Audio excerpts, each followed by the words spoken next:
বিচার করবেন, না হলে আমরাই বিচারের মুখোমুখি হব। বাংলার ফ্যাসিবাদী শাসন ব্যবস্থার নায়ক, শেষ বংশের শেষ উত্তরাধিকারী বেগম লক্ষণ সেন 2024 সালে পিছনের দরজা দিয়ে নেতা কর্মীদেরকে লক্ষ লক্ষ অবরুদ্ধ এবং অনিয়ন্ত্রিত অবস্থায় রেখে পালিয়ে ওনার প্রভুর দরবারে গিয়ে প্রমাণ করেছিলেন 800 বছরের ব্যবধানে আমরা নতুন করে আরেকজন লক্ষণ সেন পেয়েছিলাম।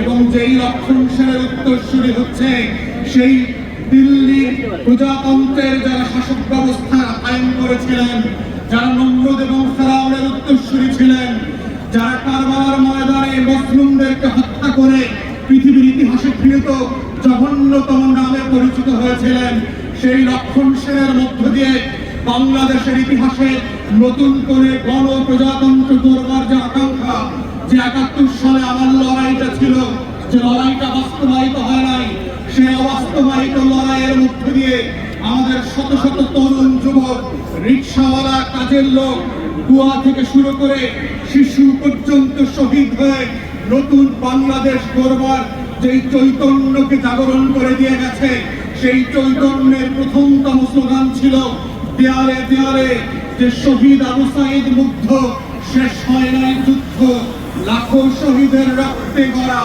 দেশটা কারো বাপের না, অতএব বাংলাদেশটা কারো বাপের না।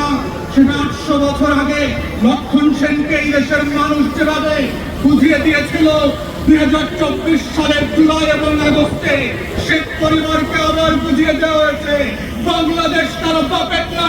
শেখ পরিবারের কাছে এই বাংলাদেশ 72 থেকে 75-এও ইজারা দেওয়া হয় নাই, 16 বছরে ইজারা দেওয়া হয় নাই, আগামীতেও দেওয়া হবে না।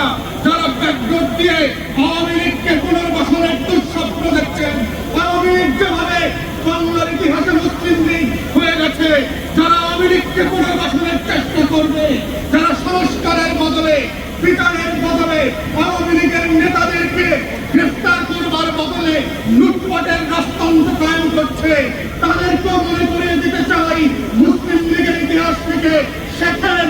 আওয়ামী লীগ মুসলিম লীগের ইতিহাস থেকে শেখে নাই বলে 60-এর দশক আবার 24-এ এসে হাজির হয়েছে। তাই গণ-অভ্যুত্থানের স্পিরিট হচ্ছে বাংলাদেশ বদলে দেওয়ার বন্দোবস্ত, গণ-অভ্যুত্থানের স্পিরিট হচ্ছে নতুন করে বাংলাদেশকে ফ্যাসিবাদ মুক্ত বাংলাদেশ গড়বার প্রত্যয় তৈরি করা, গণ-অভ্যুত্থানের স্পিরিট হচ্ছে সংস্কার এবং পরিবর্তন, গণ-অভ্যুত্থানের স্পিরিট হচ্ছে গণতদন্ত কমিশন করে আমার 1700 শহীদের প্রত্যেকটা লাশের প্রতি ফোঁটা রক্তের বদলা নেওয়ার বিচার করা, গণ-অভ্যুত্থানের স্পিরিট হচ্ছে 25,000 প্রতিবন্ধী এবং আহত মানুষকে বাংলাদেশের উত্তর প্রজন্মের কাছে পরিচিত করিয়ে দেওয়া, গণতদন্ত কমিশনের মধ্য দিয়ে গণ-অভ্যুত্থানের স্পিরিটকে বাস্তবায়ন করবার জন্য আমরা এখন পর্যন্ত দেখি নাই অন্তর্বর্তীকালীন সরকার গত 4.5 মাসে একটা তদন্ত কমিশন করেছে। আমরা গত 4 মাসে দেখলাম না পিলখানা গণহত্যার জন্য যারা আমরা রাস্তায় রাস্তায় মিছিল করেছি গত বছরগুলোতে, তাদের বিচারের জন্য একটা তদন্ত কমিশন হয়েছে। আমরা এখন পর্যন্ত দেখলাম না গত 4.5 মাসে এই বিচার ব্যবস্থাকে ঢেলে সাজানোর জন্য ন্যূনতম আয়োজন করা হয়েছে। অন্তর্বর্তীকালীন সরকারের উপদেষ্টা আছেন, আমরা মনে করিয়ে দিতে চাই, রাজপথের লড়াইকে ভুলে যাবেন না। রক্তের বদলাতের রক্তের যে বিচারের দাবি এসছে সেগুলোকে ভুলে যাবেন না। আমরা তন্ত্রের ফাঁদে পড়বেন না। রাজনৈতিক দলের পটপারি আর নির্বাচনের যে গণদাবি আসছে, এগুলোর মধ্য দিয়ে যেন বিচারের দাবিগুলো হারিয়ে না যায়।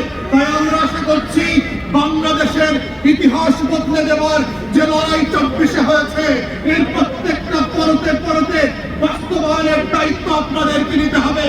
না হলে ফ্রেঞ্চ রেভলিউশন থেকে, রুশ বিপ্লবের ইতিহাস থেকে শিক্ষা নেবেন।